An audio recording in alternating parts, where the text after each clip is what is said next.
Guys, আসসালামু আলাইকুম, welcome my hobby house blog channel. আজকে আরো একটা নতুন ভিডিও নিয়ে তোমাদের কাছে চলে এসেছি। আশা করি ভিডিওটা দেখতে খুব ভালো লাগবে। সকাল সকাল চলে এসেছি ছাদে, আর আজকের ওয়েদারটাও অনেক সুন্দর। আজকে তোমরা টাইটেল দেখেই বুঝে গেছো আজকের ভিডিওটা আমি আমার ঘর নিয়েই করব। দিন আগেই আমি আমার বেডরুমটাকে অনেক সুন্দরভাবে সাজিয়েছি আর ভিডিও তোমাদের কাছে দিয়েছি। তোমরা কিন্তু অনেকেই আমার বেডরুম নিয়ে অনেক কমেন্ট করেছো, যে কমেন্টগুলো পড়ে আমার অনেক ভালো লাগছে। অনেকেই অনেক রকম কমেন্ট করেছো। কেউ কমেন্ট করেছো যে তুমি কত সুন্দরভাবে ঘর গুছিয়ে রাখো, আবার কেউ কমেন্ট করেছে গাছ ঘরের ভিতরে রাখলে অনেক ভালো লাগে আর ইনডোর প্ল্যান্টগুলো অনেক ভালো লাগে। কেউ আবার কমেন্ট করেছে আমার কাছে কোনো গাছই নেই। কথা কি বলো তো, যে কাজ জানে তার কাছে কোনো কাজই কঠিন মনে হয় না, আর যে কাজ জানে না তার কাছে ছোট কাজ অনেক কঠিন মনে হয়। সংসারের কোনো কাজই এখন আমার কোনো কঠিন মনে হয় না। আগে একটা সময় ছিল যখন সংসারের কাজ করতে আমার অনেক ভয় লাগতো আর অনেক কঠিন মনে হতো। এখন যারা নতুন গৃহিণী তাদের কাছে কিন্তু এই কাজগুলো এখন অনেক কঠিন মনে হবে, তবে আস্তে আস্তে যখন পুরনো হবে বা অনেক দিন পার হয়ে যাবে তখন কিন্তু তাদের কাছেও কাজগুলো খুব সহজ হয়ে যাবে। জানো তো বন্ধুরা, সংসারের প্রথম থেকেই আমি আমার প্রত্যেক কাজই আমি নিজে হাতে করি এবং যেটা জানি না সেটা করার চেষ্টাও করি। তবে আলহামদুলিল্লাহ এখন কোনো কাজই আমার কাছে কোনো কষ্টর মনে হয় না। সব কাজই আমি খুব অনায়াসেই ভালোভাবেই করে ফেলি। তাই সংসারের কোনো কাজ করার সময় আমার কোনো কারোরই প্রয়োজন হয় না, আর আমি খুব ভালোভাবেই নিজেই সব কাজ গুছিয়ে করে নিতে পারি। তো সকাল থেকে রাত পর্যন্ত সংসারের একটার পর একটা কাজ আমি একাই করে থাকি। প্রতিদিনের মতো সকালে নাস্তা করে আজকেও চলে এসেছি বেডরুমটাকে একটু পরিষ্কার করতে। তবে ডিপ ক্লিন করবো না, আগের ভিডিওয় তোমরা দেখেছো আমি বেডরুমটা ডিপ ক্লিন করেছি। তাই আমি প্রতিদিন নর্মালভাবে যেরকম ঘরটাকে গুছাই পরিষ্কার করি, বেডশিট চেঞ্জ করি বা বালিশ ঠিক করি, আরও যেগুলো কাছের মধ্যে যে জায়গাগুলো রয়েছে সেগুলো একটু মোছামুছিও করি। আমি আমার ঘর সুন্দর রাখার জন্য আমার ঘরের প্রত্যেকটা জিনিস পরিষ্কার পরিচ্ছন্ন রাখি। একটা ঘর সুন্দর রাখার জন্য অনেক দামি জিনিসের প্রয়োজন হয় না, পরিষ্কার পরিচ্ছন্ন এবং ভালোবাসার যত্নই প্রয়োজন। কি বলতো, আমার বেডরুমে আহামরি তেমন কোনো দামি জিনিস নেই। একদম নর্মাল যে জিনিসগুলো ছিল সেগুলোকেই আমি পরিষ্কার পরিচ্ছন্ন করে গোছগাছ করে রেখে দিয়েছি। একটা কথাই আমি বলবো, ঘর পরিষ্কার করার জন্য প্রতিদিন নতুন নতুন চাদর বা নতুন নতুন পর্দা, নতুন নতুন জিনিসের প্রয়োজন হয় না।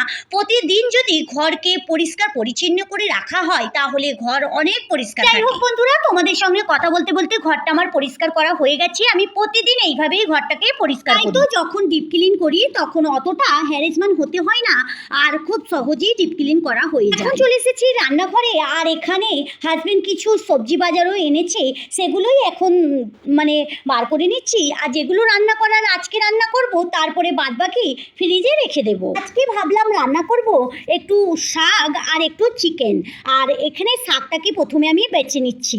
তো শাকগুলো রান্না করব, এখানে ডাঁটাগুলো বেশি নেব না, ডাঁটাগুলো অতটা খেতে ভালো লাগে না, তাই ভালো ভালো পাতাগুলো দেখে বেছে নিয়ে নিচ্ছি আর ডাঁটাগুলো ফেলেও দিচ্ছি। প্রতিদিন 2-3 রকম করেই রান্না করি, বেশি বেশি সবজি রান্না করি না, কারণ ছেলে মেয়ে তো খেতে চায় না। আমি আর হাজবেন্ড খাই আর শাশুড়ি মা খায়, তাই এই অল্প করেই রান্না করব। তো আজকে শাকটা রান্না করব। এখানে শাকটা আমার বাছা হয়েও গেছে দেখো, আর বাদ বাকি ওগুলো আমি ফেলে দেবো। ক্যামেরাতে রান্নাঘরের কিছু কাজ করে নিয়েছি, ভাতটা বসিয়ে দিয়ে কিছু বাসন ছিল সেগুলোও ধুয়ে নিয়েছি, তারপরে এখন রান্নাও করতে চলে এসেছি। আর রান্নাঘরটা পরিষ্কার পরিচ্ছন্ন আমার তো করাই থাকে রাতে, তবে সকালে অতটা পরিষ্কার করতে হয় না। আর এখানে দেখো চিকেনটাও নিয়ে এসেছে, চিকেনটা ভালো করে ধুয়ে পরিষ্কার করে নেব। ওদিকে তো প্রথমেই একটা চুলাতে ভাত বসিয়ে দিয়েছিলাম, আর এখন দুটো রান্না দুদিকে করলেই হয়ে যাবে। এখানে মেয়েকে বলেছিলাম ছাদ থেকে কিছু কাঁচা লঙ্কা আনতে, মেয়ে এই কাঁচা লঙ্কাগুলো এনে দিয়েছি। আর এখানে শাকটাও ভালো করে ধোয়া হয়ে গেছে, চিকেনটাও খুব ভালো করে ধোয়া হয়ে গেছে। এখানে শাকটা রান্না করার জন্য আমি একটা কড়াইতে একটু সর্ষের তেল দিয়ে দিয়েছি, তারপরে কিছুটা পেঁয়াজ দিয়ে দেবো। নর্মালি যেভাবে শাক সবাই রান্না করে ওইভাবেই শাকটা রান্না করব। পেঁয়াজটা ততক্ষণ একটু লাল হোক। আর এখানে হাজবেন্ড কালকে কটা পেয়ারা এনেছিল, সবাই খেয়েছিল, আর এখানে 3টে পেয়ারা রয়ে গেছে। একদম বড় বড় সাইজের পেয়ারা, তাই ভাবছি পেয়ারাগুলো আজকে কেটে দেবো, কারণ এত বড় বড় পেয়ারা শুধু খাওয়া যায় না। জানো তো বন্ধুরা, শাকে আমি গুঁড়ো লঙ্কা দিই না, কাঁচা লঙ্কাটাই বেশিরভাগ দিই। আর এখানে কাঁচা লঙ্কাটাও কেটে নিচ্ছি আর শাকটাও রান্না করে নেব। এদিকে শাকটা একটু কষিয়ে নেওয়ার পর ওদিকে চিকেনটা। এতক্ষণ আমার ভিডিওটা দেখলে কিন্তু একটা লাইক দিতে ভুলে গিয়েছো, প্লিজ একটা লাইক দিয়ে ভিডিওটা কন্টিনিউ করতে থাকবে। আর ভিডিওর বিষয়ে তোমাদের যদি কোনো মতামত থাকে তাহলে কমেন্ট বক্সে জানাতে একদম ভুলবে না। আর তোমরা যদি নতুন বন্ধু হয়ে থাকো তাহলে আমার চ্যানেলটা সাবস্ক্রাইব করে সঙ্গে থাকতে পারো। এখানে মশলাটা কষানো হয়ে গেছে, এবারে ধুয়ে রাখা শাকটা একটু একটু করে দিয়ে ভালো করে মশলার উপরে কষিয়ে নেব। আর শাকটা বেশি কষাতে হবে না, কারণ শাক তো নরমই, তাড়াতাড়ি গলে যায়। এক বন্ধু আমাকে কমেন্ট করেছে, সৌদি প্রবাসী বউ, এই আইডি থেকে কমেন্ট করেছে যে তোমার বাসাটা খুব সুন্দর, আমার কোনো গাছই নেই, আর তুমি কি ইন্ডিয়া থেকে? আপু আপু আমি ইন্ডিয়া থেকেই বলছি।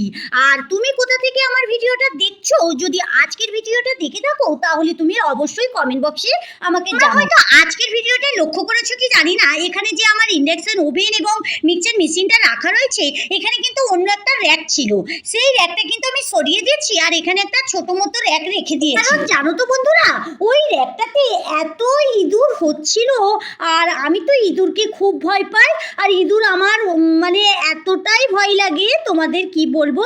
তোমাদের কার কার ইঁদুর ভয় লাগে আমাকে অবশ্যই কমেন্ট বক্সে জানাবে। জানো তো ওই র্যাকটা এমন পজিশন ছিল, ওর ভিতরে কিছু জিনিসই রাখা যেত না, যেটাই রাখতাম ইঁদুরে কেটে দিত, তার জন্য এই র্যাকটাকে সরিয়ে দিয়েছি আর এখানে অন্য একটা র্যাক রেখে দিয়েছি। এখন আপাতত র্যাকটা কিছুই করা হয়নি, তার জন্যই এখানে কিছু পানি তেল এগুলো পড়ছে। আর আমি এখানে একটা প্লাস্টিকের দস্তারখানা ছিল, ভাবছি এখানটা দেখতে খারাপ লাগছে, আর এখানটা এই দস্তারখানাটা পরিষ্কার করে এরকম ভাবে গুছিয়ে দিয়ে দিলে তাহলে এখানটা দেখতে অনেক সুন্দর লাগবে। তাই এখন এখানে আমি এই মিক্সচার মেশিন আর ইন্ডাকশন ওভেনের এই নিচেটায় এই প্লাস্টিকের দস্তারখানাটা খুব ভালো করে দিয়ে দিচ্ছি, দেখো দেখতে বেশ ভালো লাগছে।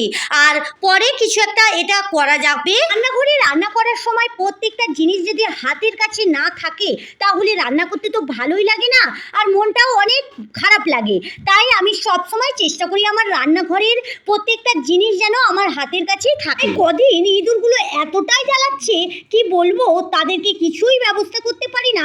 আচ্ছা, তোমাদের কাছে যদি ইঁদুরের কিছু টিপস থাকে আমাকে কমেন্ট বক্সে জানাবে তো। যাই হোক, এদিকে রান্নাঘরের এই পাশটা তো পরিষ্কার করা হয়ে গেল, আর নিচে যে পর্দাগুলো ছিল ওগুলো খুলে রেখেছি ধোবো বলে, আর অন্য একটা পর্দা লাগাবো। এদিকে চিকেনটা রান্না করার জন্য কড়াটা বসিয়ে দিয়েছি, আর এখানে দেখো আদা রসুন আমি তো রেগুলার করা মানে বেশি করে ফ্রিজে রেখে দিই, আর আজকে রান্না করতে যাচ্ছি যখন তখন দেখছি আদা রসুন শেষ, তাই এখানে একটুখানি আদা রসুন আমি এরকম ঠুকে আদা রসুন দিয়ে আজকের তো রান্না হয়ে যাবে, আবার কালকের জন্য আলাদা আবার করতে হবে। তো যাই হোক, এখানে প্রথমে এই কড়াতে অনেকটাই সর্ষের তেল দিয়েছি, কারণ চিকেনে তো একটু তেল তেল না হলে ভালো লাগে না।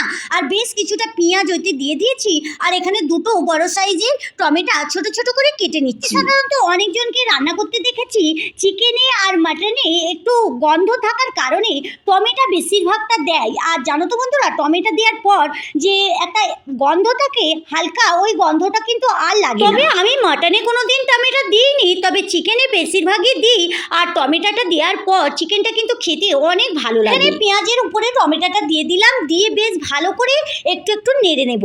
তারপরে আমি যে আদা রসুনটা বেটে রেখেছিলাম ওটাও দিয়ে দেবো। পেঁয়াজ টমেটো আদা রসুন খুব ভালো করে একটু কষিয়ে নেব, কারণ এতে যে কাঁচা গন্ধটা আছে সেটা চলে যাওয়ার পর্যন্ত অপেক্ষা করব। একটু চাপা দিয়ে দিলাম, আর পেঁয়াজটা টমেটোটা নরমও হয়ে যাবে। ওদিকে শাকটা তো অনেক আগেই বসিয়েছিলাম, এখানে শাকটা খুব ভালো করে হয়েও গেছে। এবারে এখানে গ্যাসটা অফ করে দিলাম। পেঁয়াজটা আর টমেটোটা গলে গেছে, তারপরে আমি চিকেনটা মাখিয়ে রেখেছিলাম হলুদ গুঁড়ো, লঙ্কা গুঁড়ো, জিরে গুঁড়ো, ধনে গুঁড়ো আর স্বাদ মতো নুন দিয়ে খুব ভালো করে মাখিয়ে 1 ঘন্টা রেখেছিলাম। কারণ চিকেনটা আমি মশলার উপরে দিয়ে বেশ কিছুক্ষণ কষতে থাকবো। আর এদিকে পেয়ারাটা কাটাও হয়ে গেছে, আর চিকেনে একটু পানি দিয়ে চাপা দিয়ে দিয়েছি, সিদ্ধ হলেই হয়ে যাবে। আজকের ভিডিওটা তোমাদের কেমন লাগলো অবশ্যই কমেন্ট বক্সে জানাবে। তাহলে বন্ধুরা চলো আজকের মতো ভিডিও এই পর্যন্তই, দেখা হচ্ছে নতুন কোনো ভিডিওর সঙ্গে। ভালো থেকো, সুস্থ থেকো, সাবধানে থেকো। ভালো লাগলে লাইক কমেন্ট শেয়ার করো। যারা এতক্ষণ আমার সঙ্গে থাকলে আমার ভিডিওর কোথাও যদি একটু ভালো লেগে যায় তাহলে আমার চ্যানেলটা সাবস্ক্রাইব করে সঙ্গে থাকতে পারো। যারা এই কাজটা করে রেখেছো তাদেরকে অসংখ্য ধন্যবাদ, থ্যাংক ইউ।